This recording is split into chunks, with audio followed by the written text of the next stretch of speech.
चित्रा त्रिपाठी का रुख करूंगी। चित्रा त्रिपाठी अस्पताल के भीतर इस समय मौजूद है, जहां पर प्रधानमंत्री नरेंद्र मोदी घायलों से मुलाकात करने पहुंचे थे। Over to you Chitra. बिल्कुल, मैं सीधे चलती हूं उन लोगों के पास। सबसे पहले सविता बेन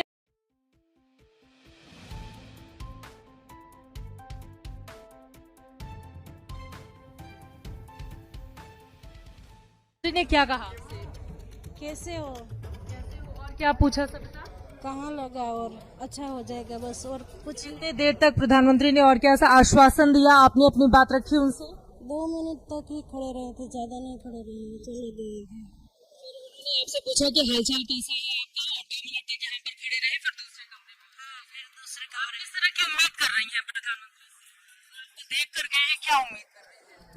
उन्होंने पूछा नहीं ये कैसे हुआ, हम आपकी कुछ सहाय कर सकते हैं, जिस लोगों की डेथ हो गई है उनको हम कुछ सहाय कर सकते हैं, उनके लिए कुछ नहीं पूछा, बस आए और इतना पूछा कैसे हो, कहाँ लगा, अच्छा हो जाएगा, और कुछ नहीं बोला उन्होंने। अच्छा, प्रधानमंत्री ने आपका हालचाल लिया, फिर वो दूसरे कमरे में? हाँ, दूसरे कमरे में चले गए।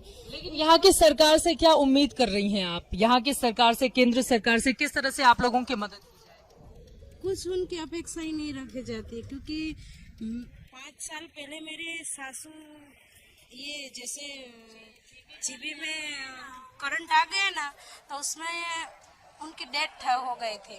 हमने जीबी वालों को कितनी सारे कंप्लेंट की कि आपके ये बिजली वाला थांबला है ना, उसमें करंट आ रहा है, तो उन लोगों ने किसी ने भी कुछ किया नहीं, और मेरी सासू की उसमें डेथ हो गई, तो उसने सामने आके उन्होंने बोला कि हम आपकी सहायता करेंगे, हमसे जितने होगा वो।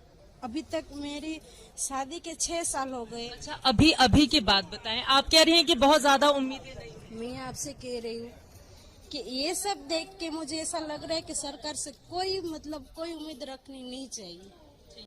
ये बड़ी अच्छी बात कही आप।